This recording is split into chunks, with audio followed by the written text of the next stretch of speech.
Hello, people. Welcome to the fourth episode of the Perspective Podcast. Today we have a very interesting founder with us. Her name is Ria. Ria owns this business called Juni's Bakehouse in Jayanagar, Bangalore.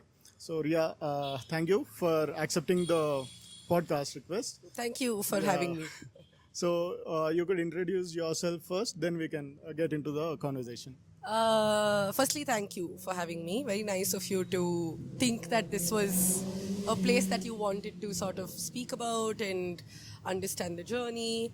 My name is Ria. I'm a chef, first and foremost, who has now converted my house, my ancestral house, into a small bakery. I only wanted to do it because I wanted to bring something nice for people to sort of enjoy. I think the place, I've been very blessed, and it sort of fell into my lap. So I'm very excited that. I would say the vision is the vision is met. This place is really beautiful. I think I'll show you at the end. Yeah. So, that brings us to the conversation of how this house has become a location for people to hang out. I would say in the evenings it looks so pretty, and I'm really interested in knowing how this house has become a business place for you. So initially, I really struggled with converting, I think, the home into a business because I have so many memories in this house. So I was very skeptical about, am I going to lose those memories? Is it going to be weird? Is it going to get... And I think it happens when you sort of convert something that you've sort of lived in, and you've grown up in and had all these sort of family memories into a space where now it's become for people to come and create their own memories. So initially I did struggle with it, but I think now just looking at what it's become to people gives me a lot of joy, because that's what we wanted. We wanted it to be a place where people can come, sit, relax, enjoy, also understand product, because we are not a place doing everything under the sun. So it was very important that it converts to the right kind of crowd. It converts to people who understand the meaning behind setting this space up. So I would say, yeah, it's taken, of course, the challenges have been there, but it's taken us time to sort of find our place and find our ground, and thankfully people have liked it and accepted it. So it gives me a lot of joy, for sure. Yeah. This is a place where you grew up. This is where I grew up, yeah. When I was researching about this Juni's Bakehouse, it said this place belonged to your grandmother or grandfather, Yes. who bought in 1960. So is that correct? Yeah. That they bought it back then? Correct, yeah. And then how was this place actually? So, my grandparents didn't have a home in Bangalore. My granddad is from Coorg. I mean, both my grandparents are from Coorg. So, when they moved to Bangalore, they didn't have any house in Bangalore. And only in the 60s, they used to live in a rented house about 2 roads away, just up the road. And in the 60s was when my grandfather bought this piece of land by selling whatever property he had in Coorg, because he wanted his daughter, my mom, to grow up here. She was already here, and he had a job here with HAL. So he was working with HAL, and then he wanted to sort of, make sure that the family had a home to sort of grow up in. So in the 60s, he bought this piece of land for about 10,000 rupees back then. Wow. Yeah, nothing.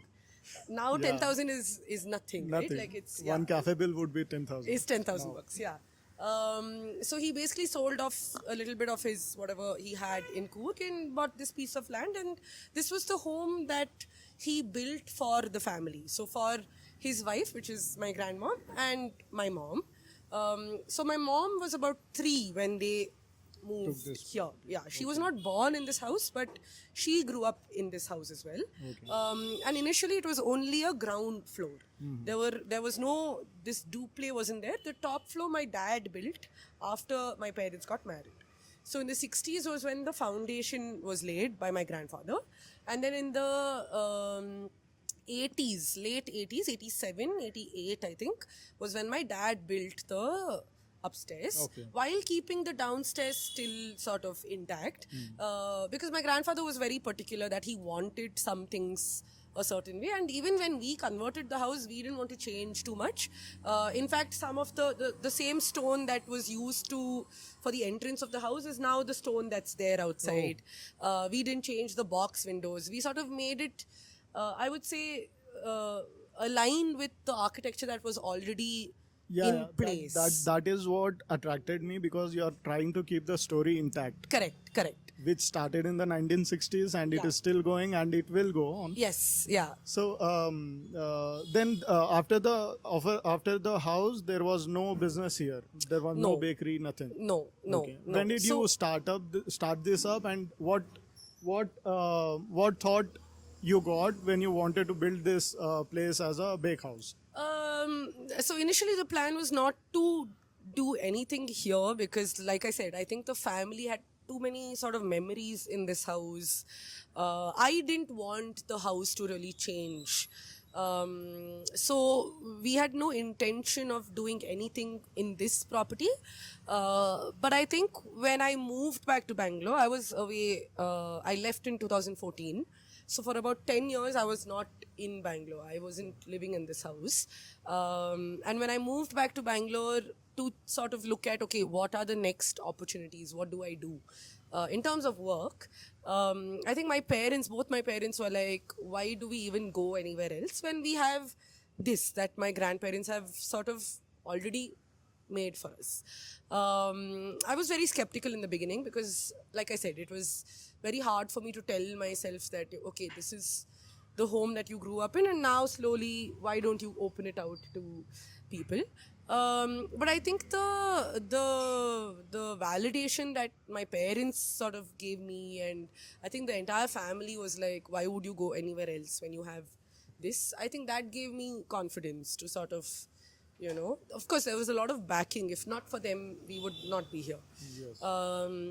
So I think that validation gave me a lot of confidence to just sort of see where it goes. So when we started as a cloud kitchen. We weren't even a space. We just opened a kitchen and we were like, okay, we'll see how the product does.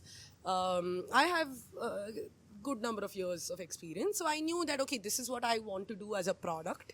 Of course, tying in Bangalore, tying in Indian ingredients, that was something I really wanted to focus on because I felt like not a lot of people were doing that here. And yeah, I think once that really clicked was when I was like, okay, we can sort of set up a space for people to come. So it sort of happened eventually. I think Not everything was planned. not everything was planned to work like this or Yeah. be this way. I knew that eventually we would get there, but I was not sure what path we would take, or I was not sure how it would happen. Would you say that I make these videos, I make this podcast for young people who are trying to become entrepreneurs, who are trying Yeah. to start up Yeah. into something they are interested in. Yeah. So would you confirm this saying that most people say that you cannot see the entire path when you plan it out, and Yeah. you will take first steps and then modify it and see how it goes. Yes. Is yeah. that true? I think so. I think if the problem is also when your expectations are too high and let's say you can't meet them, it becomes very difficult to then tell yourself that, okay, this is not working out, now pivot. So it's always easier and also maybe smarter to take it as it comes, because the challenges that come you don't know. So you sort of see, okay, this is working out, so this makes sense. This is not working out, maybe I should not try this. And that's what we ended up doing. And even now I do that. There is no rule book saying, there is no rule book and there is no, okay, this has worked for somebody else, so it will work for you. Exactly. So that does not apply in all cases. Yeah. I think the only thing that I was very confident about is that I want the product to be a certain way. Even now, that's what I tell my team. I'm like, the product is the star. We are not the stars. I don't care if people know me or they don't know me. or even if they enjoy the story or not. It doesn't really matter. them. End of the day, if you are coming and the product is not good enough, I think that is a question mark already. Because how much can you go through hype and all of that? I also agree completely. I don't agree with this entire hype culture at all. And we are not trying to create we are purposely making a demand but there's not enough supply. We are not doing that on purpose at all. But for us, it is about product, it is about quality. We are small batch for a reason. So that was the intention. And for me, that is the star. So it's been a real journey for us in that way to sort of understand. So you are saying you have only focused on building the product so good that the vibe automatically created. Yeah, and see, when you run a business like this, in food especially, people are going to have very strong opinions, and they're going to have very sort of polarizing, opinions about whether they like it or not. And unfortunately, you can't say anything because end of the day, it is a public opinion. Correct. Whereas in other products, let's say clothing or any other product, opinions don't have to be so public, right? Like you can choose to like it or not like it, and nobody cares. But in a food business, it matters. So I think conveying that well is important. Not everyone is going to get it, and I'm completely fine with that. But for me, it's a balance of everything. I think respect is very important. It's very important to make people understand that we are not just slaves working. We are not elves in some factory, correct? We are trying to put out a product with a lot of respect. I'm not saying you have to love it and respect it and give me a hug and kiss, no. But if you don't enjoy it, no problem. But there's no need to attack us. Yes, and that is something that as new-aged businesses, we are trying to make that change. Yeah. So let's talk about the product itself. Why is it a bakehouse and not a coffee shop? I always feel like it's always smart to use your strengths and play accordingly to your strengths, correct? So I've been a pastry chef for about 10 years. And I know my skill and my strength is there. Just like how maybe if I went to, I don't know, I would not be great at making coffee. Do I have the basic skills? Sure. Okay. But am I a great barista? No. I think my barista is excellent. Just like how I have the skills of a chef. I just felt like it would be smart to play according to your strengths and not try to do everything under the sun. I think when you try to do everything under the sun and be mediocre, it's not great. So it's better to do some things that you're very good at and excel there than to be sort of this multi-cuisine, Got it. which is why we primarily focused on the skill set that I knew that we could crack really well, and then added things that made sense to that. So the focus was always that it is pastry, it is Vinoceri, it is a bakery first, and then it is, are we serving good coffee? Yes. Are we going to give you some savory products that are also going hand in hand with the rest of our menu? Yes. So I would not really call it a cafe, or I would not call it a coffee shop per se, even though we fall under all those categories. Because in the general mass terms, yes, we fall under those categories. But I would still call us a bakehouse, bakery, patisserie focused space.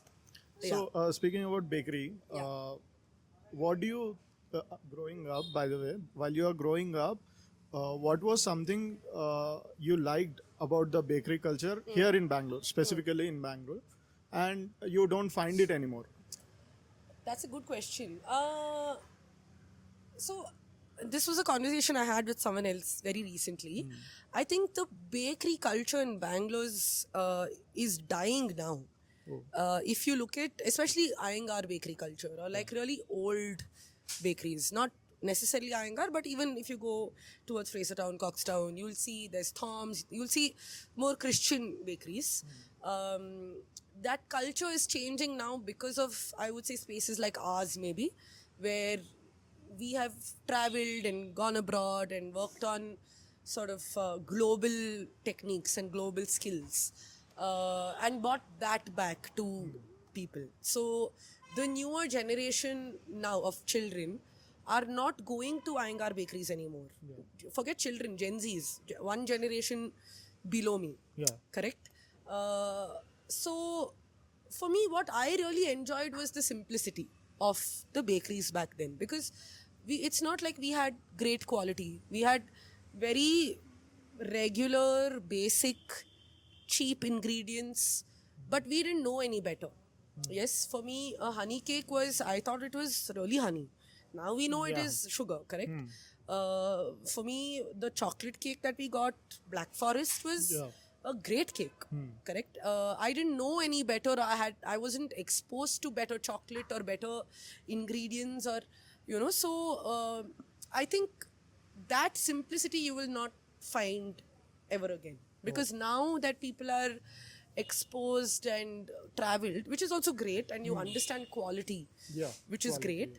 But the expectation also comes with that, correct? So now when people come to my place and I give them one cake soaked in sugar syrup and call it a honey cake, they're not going to be okay with it. Yeah. Yes, so that transparency is also something that comes across now. Whereas maybe with the older bakeries, chocolate was just, it could have been cocoa powder, it could have been dairy milk, it could have been anything, but it was just chocolate. There was no, it's this brand, is it Couverture, is it Belgian, is it this, is it that? Correct? So all of that started now. So the focus on quality and ingredients, I would say, is now. But back then, that was not the focus. The focus was just enjoying a piece of cake, because it was not about can you afford extremely good ingredients, or is quality the first thing you go for. No, you just went to a bakery because you wanted to have a piece of cake. And that is something that you don't get now, I feel. Of course, it's changed. I think you do get it, but it's just the way it's put out maybe has changed. Now, yes. Now, yeah. So I really loved the comment you made about enjoying it, the. Also, you said simplicity. Correct. Also, you said more options and expectations. Correct. So, is it all about how you enjoy the food? Yeah. Maybe that is what we can still keep it alive from the Iyengar bakeries till today, and even later point of time. I agree. Yeah. I think for me now, because my childhood was going to local bakeries, eating Congress Kadle Kai and honey cake and buns, and we didn't also know any better. That was our best part of maybe the week, correct? So the simplicity now is something that I would say it's changed. I don't say it's missing, but it's changed how people look at it. So now it's not about keeping it simple. It's about using better ingredients while you're trying to keep things sort of nice. So would you and simple. say when Iyengar bakeries were there, since the topic has come up, so we knew only local culture. Correct. Now the culture from everywhere else being introduced into the ecosystem of food. Yeah. So that is being lost, would you say? I mean, well, it's not, I wouldn't say it's lost. I think it's just changed how people are looking at eating. I love that there is global technique. I love that people are, because this is all skill. It's not easy to, make something, especially pastry. Pastry is a lot of skill and science. So if you don't understand it, then it's very hard to make it or replicate, correct? So I wouldn't say it's lost, but I think it's just changed. I think for us, like the other day I was talking to my mom and I asked her, what was a bakery culture for you? Correct, when she was growing up, and she said, for me it was just going to the bakery down the road, the closest bakery. There's no traveling and all that for food, correct? You went to a bakery down the road, you had one honey cake. That also, the culture back then was there was no jam. It was only a coconut sponge. Yeah. And then with time, they started adding a jam to make it look better. So their culture also has changed to suit the crowd. Correct. And then when I was growing up, I only saw the jam cakes. Yeah. Of course, every bakery had its own version. Just like Congress. Congress also, every bakery has its own version. But what has changed now, I would say, is that people are traveling to go eat. People are sort of aware that, okay, this macaroon or this chiffon is now coming from this part of the world, not necessarily an Indian Locally, technique. yeah. So I think that has changed. It's not the fact that people are not going to Iyengar bakeries and not eating, because I still go. I still go and buy their sponge and their cakes and whatever, because for me that's my childhood, that's my nostalgia. But now the fact that people have seen, you know, what techniques are alive around the world through social media, through exposure, travel, whatever you can call it, the way people are eating has changed. So it's that. I wouldn't say it's this does not exist or this is not good enough anymore. Yeah. It's just the way things are sort of. You are the right person to answer that question, because in a ecosystem of building cafes, Yeah. this still remains to be a bakehouse and focused on patisserie and Correct.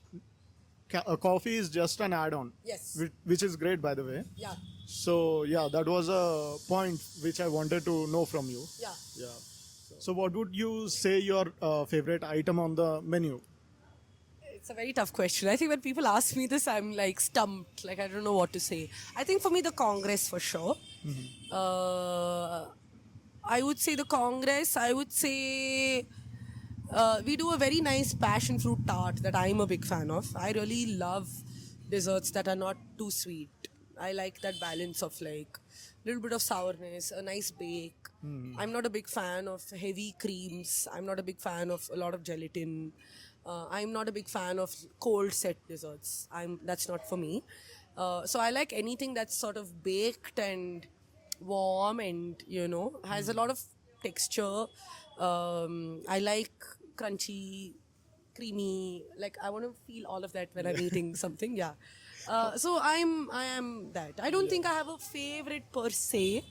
I do love a lot of seasonal produce, which is what we do here. We work with a lot of seasonal fruits and veggies, and we try to incorporate it in the desserts. So I'm a big fan of using seasonal fruits. But yeah, if I had to pick maybe 1-2 items, it would be those two. So we'll pivot to complete business thing now. Let's say someone watching you and they want to be like you. Okay.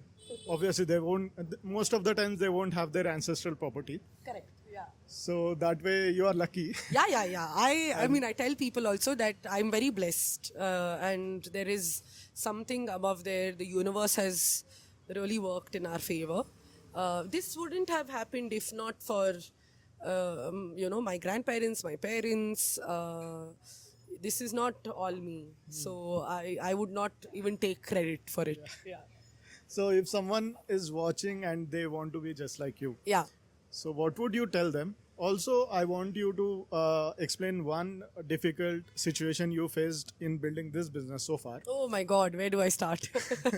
Let's pick one. Yeah. And where you felt most stressed. Yeah. And how did you find your way through it? I think for people who want to be just like me, I mean, I don't think you can be just like anyone. Well, it's your journey, like what I said, you know. I'm like you. There is no rule book. There is no follow these 5 things and that's it. Like, it's really your journey. It's how you want to do it. I don't think there's any right or wrong when you want to open something. I just, the only thing I tell people is that go with your gut and see what makes sense Good to that you you. brought there is no right or wrong thing. Yeah. What people do today, Yeah. it's the same thing which I did when I wanted to start my own business. Yeah. They will type in YouTube or Google, how do I build this business? How do I build this? Yes. They don't look into themselves, Yes. what they are good at, and Yeah. build a business in an alignment with those values and Yes. what you are from inside. Yeah. I think it's very important, because if you look at somebody else, Of course, you can be inspired and you can say, oh, I love how this person is doing ABC, or I love these things. And that you can draw as inspiration for you to apply to your place. But it is never going to be a copy paste situation, never. So you can't really look at someone else and say, this is what worked for them, so it'll work for me. And there is, like I said, there is no rule book. So you don't really know what's going to work and what's not going to work. The second question that you asked me was what challenges, correct? I think the most challenging, I would say, is being a woman and getting things done. I would say that was maybe the most challenging, because some people don't take you seriously. And I'm not saying it's everyone, but I think it's hard to put your point across and sort of make them see that, hey, this person knows what they're saying or knows what they want. I think that maybe was probably my biggest challenge, especially when it came to construction or getting electrical work done, getting water work done, because it is very male dominated. So I'm not saying there was no respect. That's not the right word. But I think it's just this sort of attitude that, oh, but you're just a girl. What do you know? And I think that was very challenging, because for me, I've never faced that in my house or in my circles. And no one has ever looked at me and said, you're a woman, you can't do this.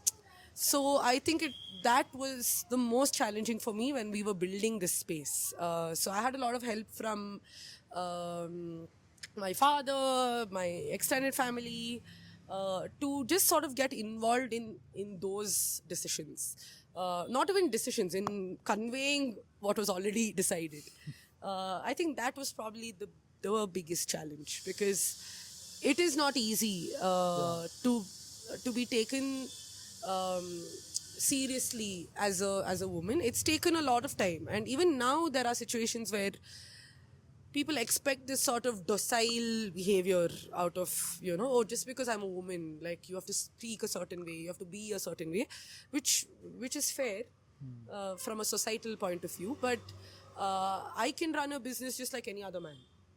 And I'm not the kind who will ever say, oh, I'm a woman and I can't do ABC. I will take up the challenge just like anyone else. So I think it's very unconscious in some places, but it's also very conscious in some places, which unfortunately, I guess, you just have to sort of overcome. So I've had places where, people have come to me and said, oh my God, we love that it's a woman-owned business, and, you are so forthcoming and you take charge with everything. But the expectation out of me is to also be this, polite and docile, and I am polite, but it is a two-way street. Yeah. For me, I will respect you just the way you respect me. Yes. But if you treat me any other way because I'm a woman, that's not okay. Yeah. So those were some challenges. You are, sorry, I cut you off. No. Yeah. So you are really inspiring as a woman entrepreneur.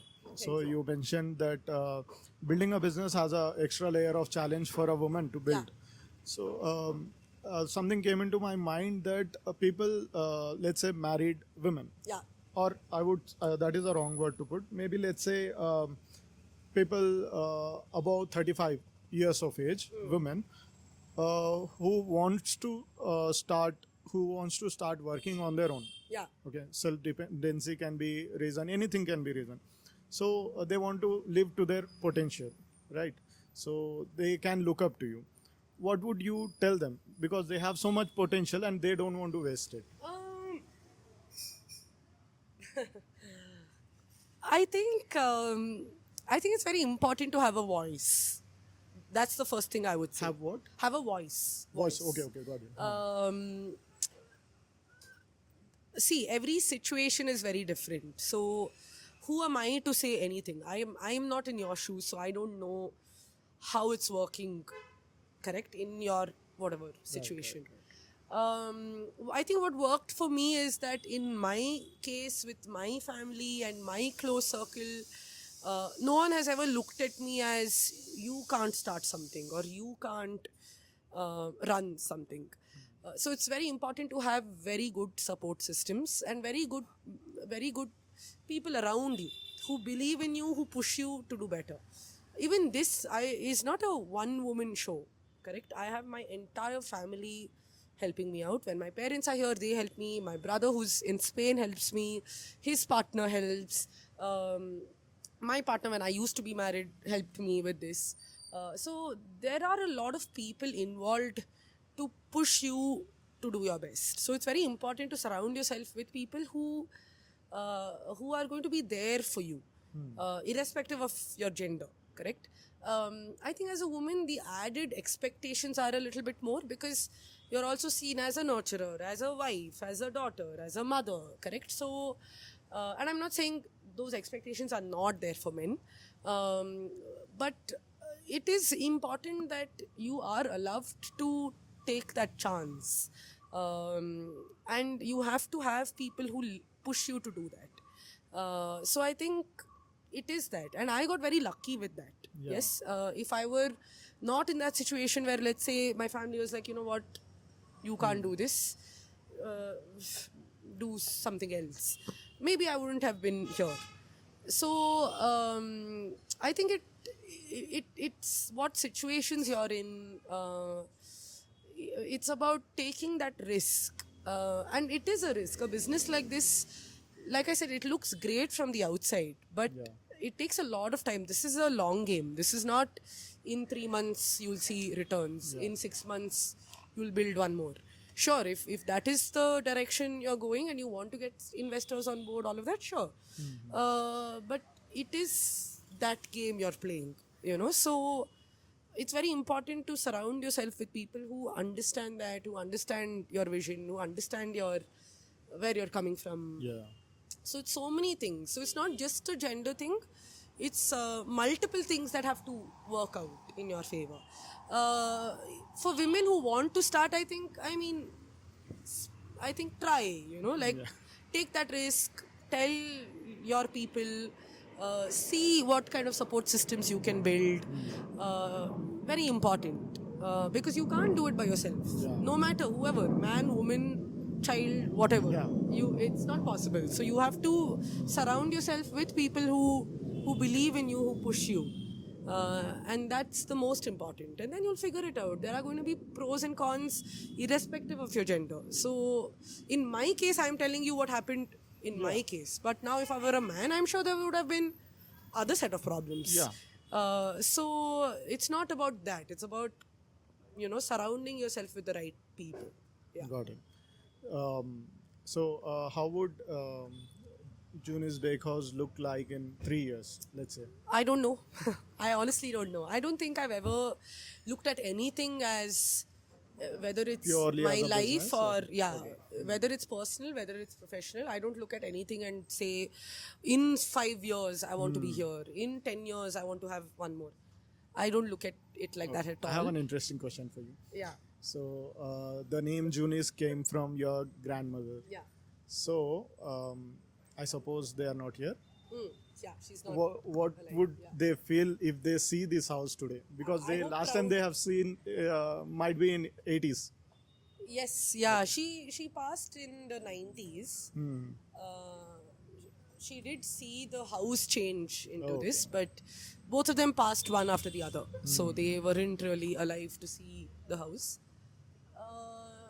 I hope they're proud. I mean, I wonder sometimes. Recently, I spoke to somebody and they asked me the same question. And yeah, I hope so. I hope they are happy to see what it's become to people who are coming in. Because my grandmother was very social. She loved having people over. She loved cooking for people. She was one of those. My mom was not the most, not very people person. But my grandmom was. And there's so many pictures of her just having the whole family over and feeding them. And I think the culture then also was that. Like they had very little distraction. So for them it was people and memories, and you know, they didn't have TVs and mobiles and social media. All that wasn't there back then. So I'm pretty sure that they would have really enjoyed seeing this. Yeah, I think my mom says that she would have really been very happy. Your idea of putting old pictures on the wall Yes. adds beauty to this place. Yeah. And it always says that this has a story. Yeah. And it drives people curious. Yeah. Like how I came to have a podcast. Yeah. Yeah. Give me 1 second. Yeah. Book ಮಾಡ್ತೀರಾ Sarita? What time is it? 1 o'clock. Phone ಕೊಡಿ. Yeah, we will wanted have to yeah. keep the memory of her Hmm. alive. So it was very important for us that we could, keep it alive in some ways. Yeah. Which is why we didn't change too much of, even the colors. This is my dad's favorite color, the maroon. Wow. Yeah, so we just wanted it to reflect that. Which is why sometimes I guess it gets very personal for us when we have to take a decision about, like, okay, where is this going now? It's not just a business. Yeah. And that's also the reason why we've not started anywhere else. It just wouldn't be the same. Yeah. It's the place, it's the feeling of coming home, it's the product that we want to put out, it's the people that are here. We don't run it as, okay, hit numbers, hit goals, when's the next one, expand. We are not looking we are not looking at the place like that. We're not looking at produce, keep making. We are not doing that. So we don't look at it as, oh, just another, I'm very happy. Like I said, we are very lucky in so many ways. So many things have worked out in our favor. And I couldn't have asked for a better turnout. But I also know that tomorrow, if things hit the roof, and let's say I have to shut down, I will have no regrets. So, which is why when you ask me what is the plan, there is no plan. I'm very happy for it to run its course, but we are very satisfied with what we do, and then Nothing matters. and then on to the next. Like, Yeah. there is no, it was meant to be here at this time for this many whatever years, for this many people, and that's what I want to remember. And not just as oh, how much did we make in this 1 year.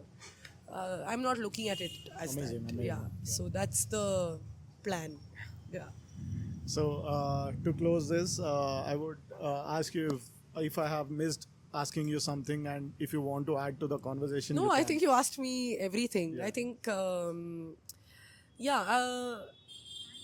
I mean, see, that's what I tell younger chefs and people who come and talk to me about. It's very sweet to see that people are so inspired by this. But honestly, I don't know what I'm doing myself. I'll be very honest. Yes, this sort of, oh, I have everything planned and we know exactly what we're doing is just does not work, does not exist. So you just take it as it comes. Like I said, I don't know what is going to happen in 6 months. Yeah.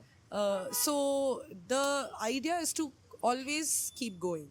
You never stop. It's when you stop is when things don't work out. And the goal is to never ever put the people that are working with you in a mess. You want to make sure that they are happy, people who are coming here are happy, most people at least, 90% are happy. And that's the only way to do it. There is no rule book, there is no one sort of way to run it. You do what makes sense for you, you do what works for you, go with your gut.